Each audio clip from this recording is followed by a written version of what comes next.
Assalamualaikum anak-anak semua. Bagaimana kabar kalian hari ini? Semoga anak-anak semua dalam keadaan sehat, bahagia, dan selalu dalam lindungan Tuhan Yang Maha Esa. Pada kesempatan kali ini, kita akan mempelajari tentang materi di tema 2, subtema 1, pembelajaran 2. Tujuan pembelajaran kita hari ini adalah sebagai berikut.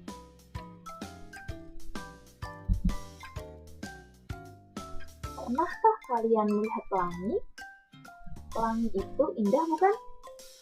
Pelangi indah karena warna-warnanya yang berbeda. Begitu pula hidup berbangsa dan bernegara, seperti halnya di Indonesia.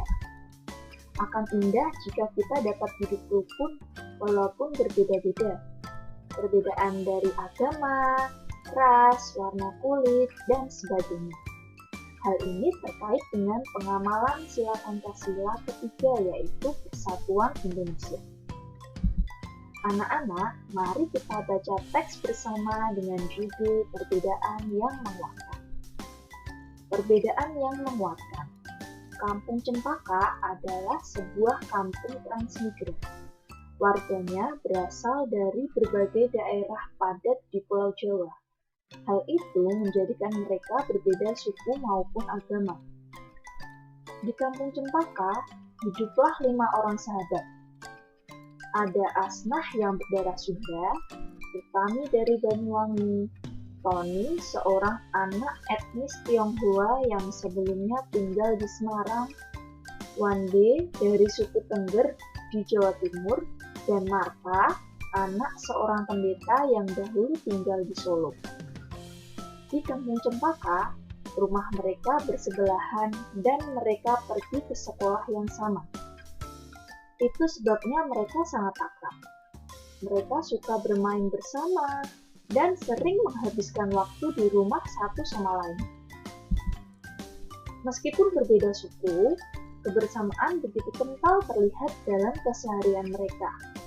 Bersama anak-anak lain di Kampung Cempaka, mereka setiap akhir minggu berkumpul di balai utama kampung. Biasanya, selain berolahraga bersama, mereka juga kerap berkeliling ke rumah warga, membantu melakukan apa saja yang dibutuhkan warga.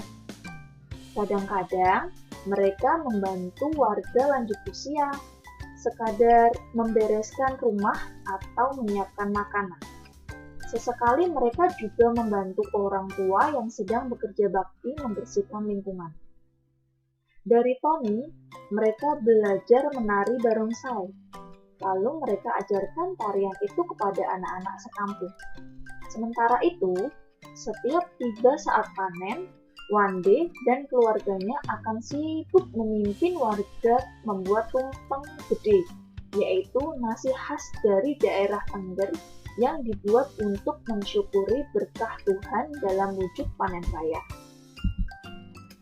Sikap toleransi yang ditunjukkan kelima sahabat itu memang sekadar berupa hal-hal kecil. Hal kecil dalam keseharian itulah yang mencerminkan kehidupan Bhinneka Tunggal Ika di Kampung Cempaka yang kaya akan perbedaan. Mereka hidup damai berdampingan dan tulus saling menjaga. Perbedaan tidak menghalangi persatuan. Dengan bersatu, kita dapat melakukan banyak hal. Ayo anak-anak, waktunya kita untuk mengerjakan tugas.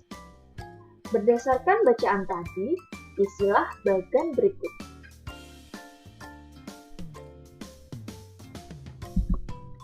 Anak-anak, semangat persatuan bangsa Indonesia tercermin pada seni budaya lokal. Salah satunya adalah melalui tarian. Banyak tarian daerah Indonesia yang menyerukan persatuan.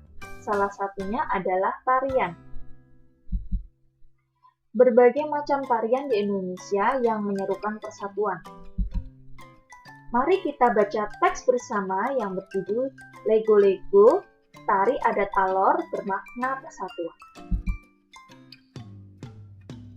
Lego-Lego, Tarian Adat Alor Bermakna Persatuan. Tarian adat adalah salah satu kekayaan budaya yang disampaikan secara turun-temurun dari nenek moyang. Tarian adat kerap memiliki pesan dan makna yang luhur. Salah satunya ada pada tari Lego-Lego dari Kabupaten Alor, Nusa Tenggara Timur, atau NTT. Tarian ini ditunjukkan untuk mengajak masyarakat bersatu membangun kampung dan negeri. Pada masing-masing kawasan di Kabupaten Alor, terdapat gaya tari dan nyanyian yang berbeda-beda. Namun, formasinya tetap sama, yakni lingkaran. Masing-masing nyanyian dan pantun yang diungkapkan saat menari memiliki arti serta harapan yang berbeda-beda. Beberapa literatur menyatakan bahwa tarian ini sempat menjadi tari perang. Sekarang tarian ini lebih sering digunakan untuk menyambut tamu. Tamu disambut oleh masyarakat yang dituakan, lalu diajak menuju sebuah pohon besar yang rindang, dengan beberapa warga perempuan yang berpegangan tangan mengelilingi pohon. Tamu dipersilakan untuk ikut serta dalam tarian tersebut. Dengan gerakan kaki yang diatur sedemikian rupa, penari akan bergerak mengitari pohon. Pada saat yang sama, sirih pinang dan minuman sopi ditawarkan. Gerakan kaki dan nyanyian di masing-masing daerah bisa saja berbeda.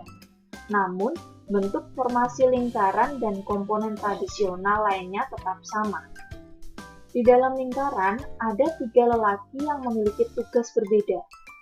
Ada pemukul gong yang nadanya akan digunakan untuk menghitung langkah penari. Kemudian, ada seorang lelaki yang bernyanyi sekaligus mengucapkan pantun dan seorang lagi bertugas membagikan sirih pinang serta minuman sopi. Selain menjadi identitas setiap suku, tarian ini menjadi salah satu identitas pemersatu masyarakat Alor yang punya mimpi agar masyarakat dan pendatang terus bersatu membangun kampung serta negeri. Tari Lego-Lego yang berasal dari Alor tersebut merupakan salah satu budaya yang berbentuk tarian. Apakah anak-anak ada yang suka menari? Setiap tari tradisional terdiri atas penari yang melakukan tarian secara perorangan, berpasangan, atau berkelompok. Kegiatan menari lebih dari satu orang, apalagi berkelompok dalam jumlah yang cukup besar membutuhkan kekompakan. Posisi dalam menari perlu memperhatikan perpindahan, pergerakan, dan pergeseran posisi saat menari. Pola lantai adalah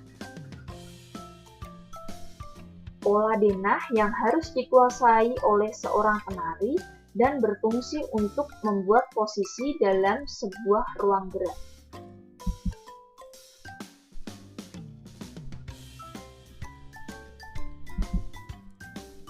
Selanjutnya, kita akan mempelajari tentang pola lantai.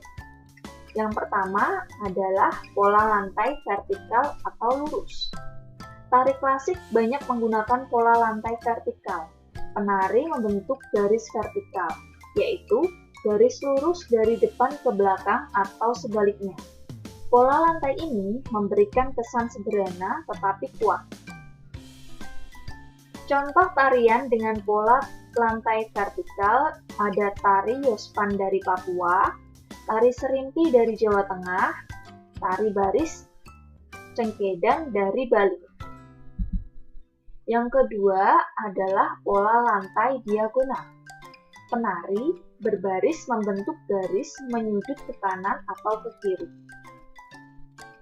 Contoh tarian dengan pola lantai vertikal itu ada tari Gending Sriwijaya dari Sumatera Selatan. Yang ketiga adalah pola lantai garis melengkung. Penari membentuk garis lingkaran. Tari rakyat dan tari tradisional banyak menggunakan pola ini. Pola ini memberi kesan lemah dan lembut. Contoh tarian dengan pola lantai garis melengkung ada tari Mak Badong dari Toraja, Sulawesi Selatan, ada tari Randai dari Sumatera Barat. Kerjasama yang baik harus dimiliki oleh seorang penari agar menghasilkan tarian yang indah. Perbedaan yang dimiliki oleh para penari tidak boleh menghalangi semangat persatuan dalam menghasilkan tarian yang indah. Sekarang, tugas kalian adalah menemukan berbagai tarian di daerahmu beserta jenis pola lantainya ya anak-anak. Sekarang kita lanjut belajar matematika tentang pecahan. Pernahkah kalian memotong sebuah kue? Pada saat kita sedang memotong kue, membagi-bagikan kue secara tidak langsung kita telah belajar tentang pecahan. Pecahan itu berarti membagi-bagikan sesuatu yang benar sesuai keinginan. Pecahan ditandai dengan A per B. Bagian atas disebut pembilang dan B pada bagian bawah disebut penyebut. Mari kita belajar tentang konsep pecahan menggunakan benda nyata. Misalnya kue. Ada satu buah kue yang masih utuh. Lalu ibu membaginya menjadi 2 bagian. Itulah yang dinamakan pecahan. Jadi, satu kue yang dipotong menjadi 2, maka bernilai 1/2. Kenapa 1/2? Karena satu potong kue merupakan bagian dari 2 potong, di mana 1 merupakan pembilang dan 2 yang berada di bawah merupakan penyebut. Apakah kalian sudah paham? Jika kalian sudah paham, coba pahami soal berikut ini. Demikianlah pembelajaran kita hari ini. Semoga dapat bermanfaat. Tetap semangat belajar ya anak-anak. Selalu jaga kesehatan, dan patuhi protokol kesehatan seperti memakai masker, cuci tangan pakai sabun dengan air mengalir, dan jaga jarak ya. Sampai jumpa anak-anak. Wassalamualaikum warahmatullahi wabarakatuh.